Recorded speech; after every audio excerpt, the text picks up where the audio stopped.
things also. I have an idea. It's going to be beautiful. It's going to be something that nobody else will ever be able to duplicate that, I don't suspect. It's very exciting. Every year, hundreds of young football players have their dreams come true as the NFL teams across the land, and you just saw that last week, select the best young players in America to join their ranks. Hundreds of thousands of football fans will travel all across our country to cheer them on in person. We expect, would you say, more than 100,000 people, I think. What is the capacity would you think it can hold? Because the mall can actually hold up to 1 million people if you go all the way back. What do you think? Over 3 days, we'll be over 1 million. Oh, yeah, you're going to boosting local businesses and bringing jobs and tourism to the heart of our capital. The draft is a celebration of one of our country's most cherished cultural institutions and the annual highlights for football fans everywhere. Everyone in the world is going to be watching. We look forward to welcoming people from across the nation, from all over the world. Last month, the Washington Commanders and the D.C. government also announced a major deal to build a brand new 65,000-seat football arena at the site of the RFK Stadium in eastern Capitol Hill. And I don't think there's a better site anywhere in the world than that site. Incredibly exciting. You know, he's a friend of mine. He's a very successful guy. There's a reason for it. It's amazing. It sat there for years, and people were talking about stadiums in 25 different sites. I said, they're not talking about the best site. That's the best site there is. Bringing professional football back into the district from Maryland. And not only are these announcements great for the NFL, but they also advance the mission of making Washington, D.C. safe and clean and beautiful. And we're working very closely with the mayor, as you know, and we've made a lot of improvements in the last few months, and it's getting to look really strong. Crime is way down, and there's a good relationship we have going with Muriel. So I want to thank you very much. And would you like to say a few words? Thank you, Mr. President. The mayor, please. Thank you. Thank you. Well, I'm sorry. Well, greetings. I'm Muriel Bowser. I'm the mayor of the best city in the world and also the sports capital. And we are delighted to be here with the Washington Commanders, the NFL, and the president to talk about this very exciting announcement for Washington, D.C. We believe in investing in sports because they have helped us transform neighborhoods, and the NFL bringing this event to the nation's capital will help us fill hotel rooms, our restaurants, and Americans from all 50 states will come to their nation's capital and enjoy our beautiful city and museum. So we're just delighted to be here, and we want to thank everybody for all the hard work to get here. Thanks, Mayor. Thank you.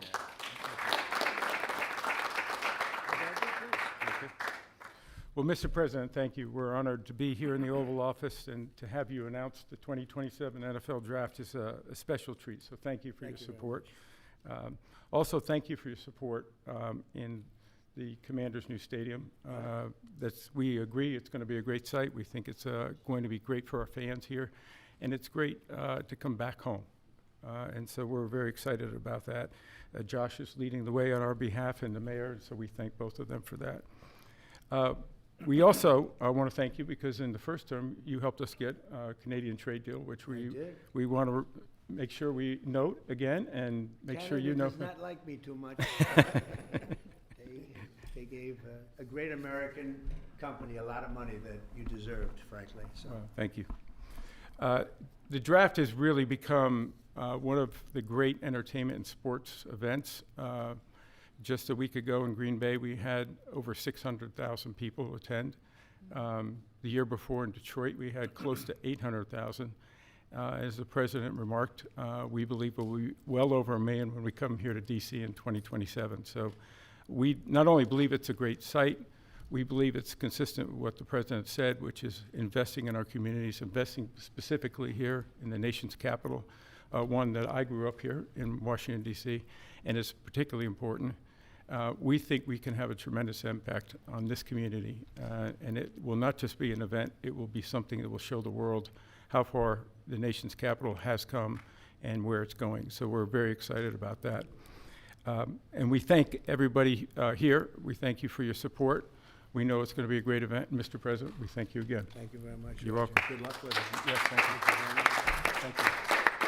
Mr. President, thank you very much. We wouldn't be here without you. Thank you for your leadership in terms of the stadium, and now, what a great day for Washington. I mean, to host the NFL draft in 2027 on the Mall, I believe we'll get over 1 million people, and it's going to be an amazing day, and it'll showcase what Washington's all about, but it'll also showcase what our country's all about. Washington is the gateway city to our country, and you know, it'll be an amazing day, and we can't wait to get started. And I couldn't have done it without my partners, Roger Goodell, thank you, and Mayor Muriel Bowser. And we're ready to get to work, and I can't imagine RFK coming back. I grew up here.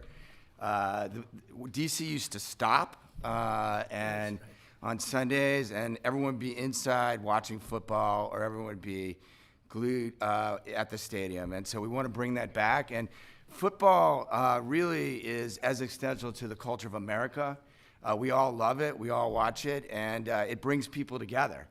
And so what a great way to celebrate the United States of America, the NFL, and the Washington Commanders. And President Trump, we leave on your desk a Trump jersey. You are the ultimate commander, so it is a Commander's jersey.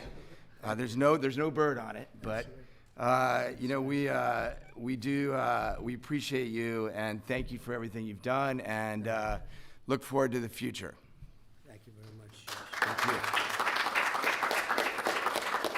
And I have to say that Josh had a very good draft a short while ago. You have a very good quarterback. You do. A great quarterback, I think. Yeah, Very great. excited about Jaden. Any questions, please, about the stadium or any of it? Yeah, please. Yes. Thank you, President. Thank you very much. Yes, thank you so much. About the draft, and I would like to upcome an event that it was already mentioned here, the World Cup. Although United States, the passion here is football. For the World Cup next year, how do you envision, Mr. President, this event here in the United States? It'd be fantastic. I worked very hard to get the World Cup. It was, in fact, I think I have the trophy right here, right behind you. Don't have a picture taken with Roger and that trophy, by the way. But no, they brought it in. Johnny, who's a good guy, but he brought that in. That's the actual trophy. It's interesting that you asked that. And it's made at Tiffany's, and they're leaving it here until just before the actual World Cup. Then it goes to the champion. But that's very exciting. We have the Olympics. So we have both of them. I worked very hard in getting both, and I said, you know, I'm not going to be able to be there as president. And then a strange thing happened, and it turned out I became president not for the term that I was supposed to be. I became president while we have the Olympics and the World Cup, and we have something that maybe surpasses everything, the 250th anniversary of our country. So that's going to be great. That's going to be a very big event, a year-long event. So thank you for the question. Very nice question. Yeah, please. Yes, so you've often said you want US to be bigger, better, and stronger. Currently, Russia is the biggest country in the world by landmass, followed by Canada and then China. So when you say that you want to annex Canada, is it so that it would be the biggest country in the world? No, I never even thought of it that way, although I am a real estate developer at heart. I've never heard that question. Yeah, please, go ahead. Mr. President, will you have to hire more security and police in order to accommodate the 1 million people coming in for the NFL draft? I think that there'll be something, and I know Roger will work it out, and Josh and all of us will work it out. It's such an honor to have that. I think it'll be great for everybody, great for our country. It'll be something very special. There's no scene like it. There's no site like it. My whole life was based on sites, locations, and as soon as I looked at that rendering, it's going to be beautiful. It's going to really be beautiful. You know, interestingly, I didn't know exactly where it sat relative to the Capitol, but the stadium, if you go back, is right behind the Capitol, miles behind, but nevertheless visually right behind it. So it's going to be an architect's dream, whoever the architect is chosen, and the owner. It's going to be something special. I think it's going to be great for the area. Going to be, it will be top of the line. I know these people very well, and they only know about top of the line. And I would say that more will be put into the stadium than would be put into a identical stadium of a similar size. I think they're going to do a special because of the importance of the location. I have no doubt they'll do a special job. Yeah, please. Can you explain a little bit about how you would implement tariffs on the film industry, kind of how that would work? Well, that's a different story, but our film industry has been decimated by other countries taking them out, and also by incompetence, like in Los Angeles. The governor is a grossly incompetent man. He's just allowed it to be taken away from, Hollywood. Hollywood doesn't do very much of that business. They have the nice sign and everything's good, but they don't do very much. A lot of it's been taken to other countries, and a big proportion. And I'm actually going to meet with some because, there's some advantages, I guess, and I'm not looking to hurt the industry. I want to help the industry. But they're given financing by other countries. They're given a lot of things, and the industry was decimated. If you look at how little is done in this country now, you think we were the ones. We used to do 100, not long ago, 100%. Now we do almost like very little. It's shocking. Are you in that business too? Because he's in so many businesses. You could explain it, but it's not a good situation. So we're going to meet with the industry. I want to make sure they're happy with it because we're all about jobs. That's all what it's very important. It's a big industry, but it's an industry now that's it's really left. It's abandoned the USA where it started, and we'll get it back. Yeah, please. Thanks, Mr. President.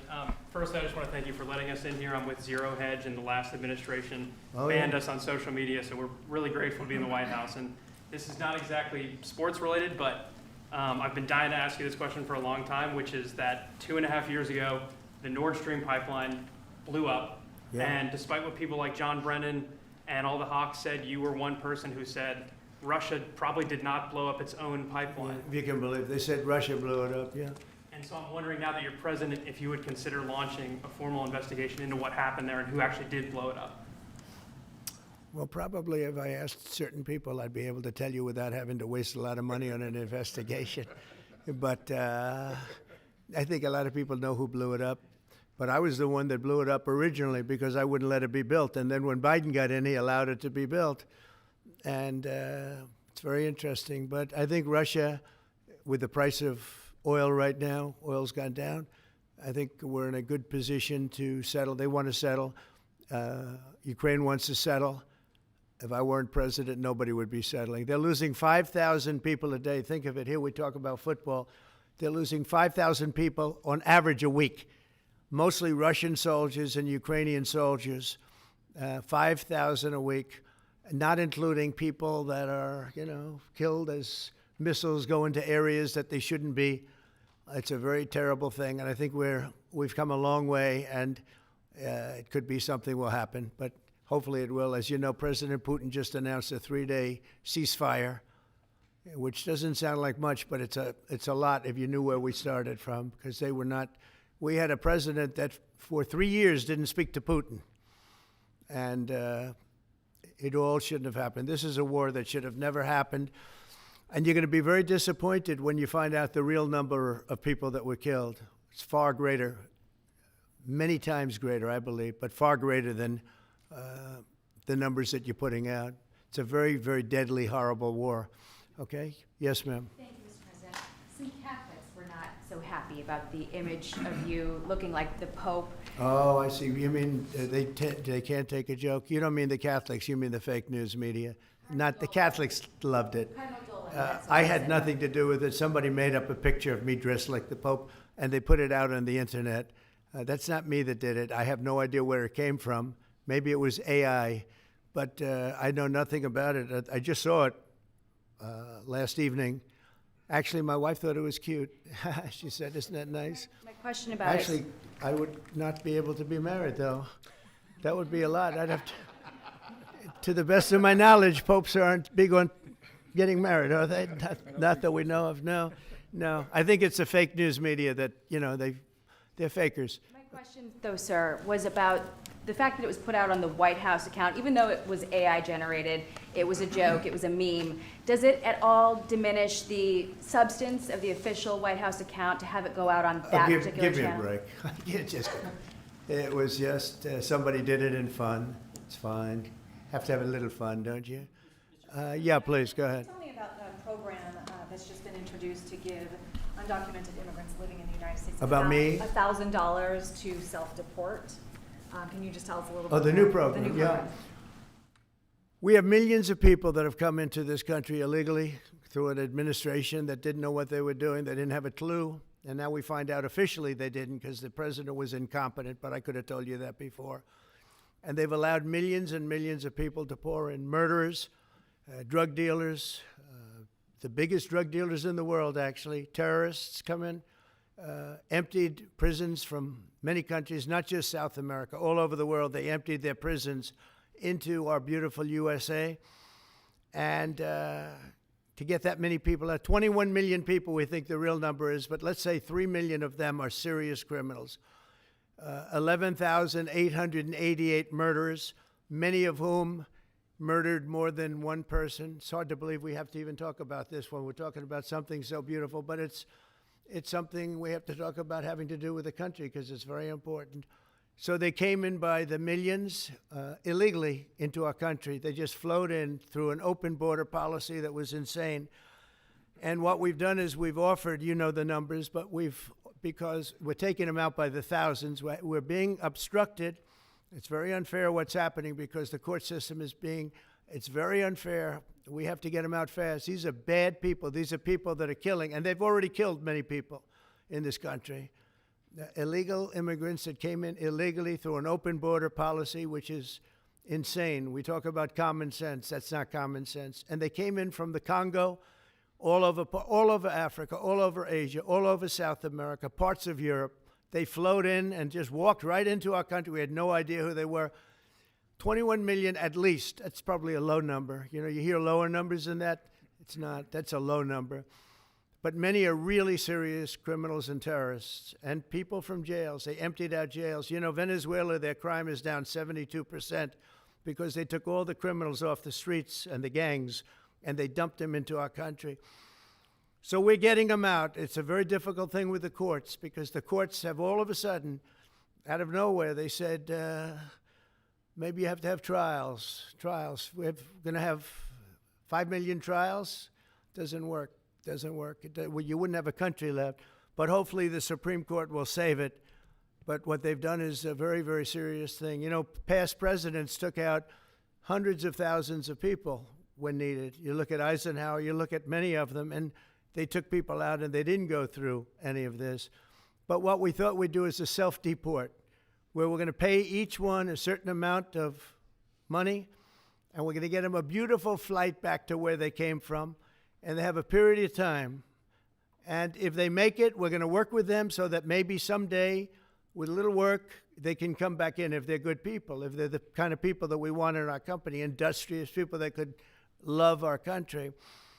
And if they're not, they won't. But it will give them a path to becoming, to coming back into the country. If they miss that limit, they're going to be taken out of our country. And they will never get a path to come back in. And it'll be a much tougher process. And it's called self-deportation. And by doing that, you're talking about so many millions of people. By doing that, we've taken out thousands of terrorists, drug lords. What we've done is amazing. And I'm sure Tom Homan and Kristi Noem have done an incredible job. They really have done an incredible job. But it's a hard job.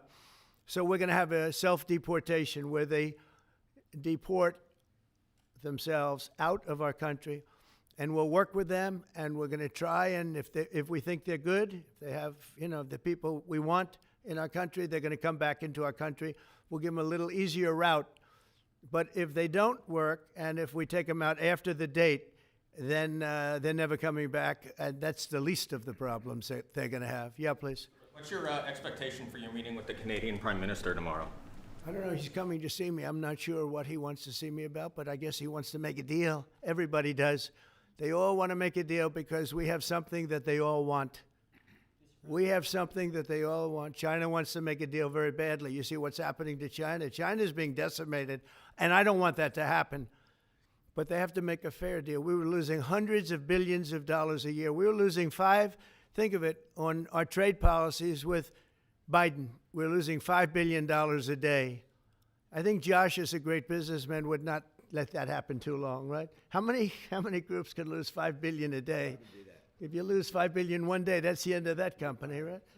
You're fired. He says, you're fired. Get out of here. So we essentially did that, and we have it down to a very low number. We're doing really well, really well. Yeah. How did you decide to reopen Alcatraz? Can you walk us through that decision?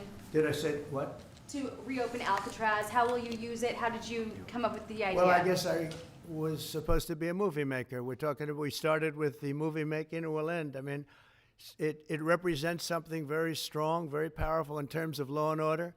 Our country needs law and order. Alcatraz is, I would say, the ultimate, right? Alcatraz, Sing Sing and Alcatraz, the movies.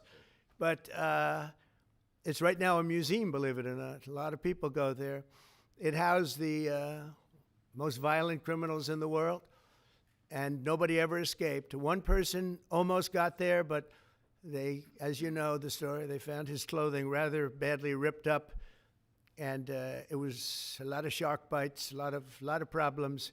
Nobody's ever escaped from Alcatraz, and just represented something strong having to do with law and order. We need law and order in this country, and so we're going to look at it. Some of the people up here are going to be working very hard on that, and we had a little conversation. I think it's going to be very interesting. We'll see if we can bring it back in large form, add a lot. But I think it represents something. Right now it's a big hulk that's sitting there rusting and rotting.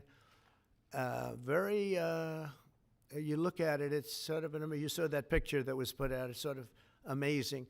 But it sort of represents something that's both horrible and beautiful and strong and miserable, weak. It's got a lot of qualities that are interesting, and I think they make a point. Okay, are you guys okay? I want to just say that it's such an honor to be up here with my friends, because this is a group of people that have done an amazing job, and all we can do, Muriel and I, is give them the greatest site there is, I think, that I've ever seen for something like this. And I did very well in the real estate business. I think this is the greatest site there is anywhere in the world for exactly what you guys are doing. And we'll work with you. We've got a lot of work to do to get it going, but we'll work with you, and we'll try and make the dream come true. And I want to thank you all very much for being here. Thank you. Thank you very much.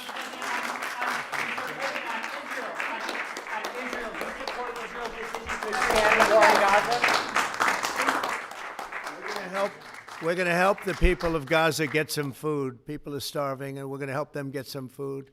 A lot of people are making it very, very bad. If you look, Hamas is making it impossible because they're taking everything that's brought in. But we're going to help the people of Gaza because they're being treated very badly by Hamas. Thank you very much. Thank you, guys.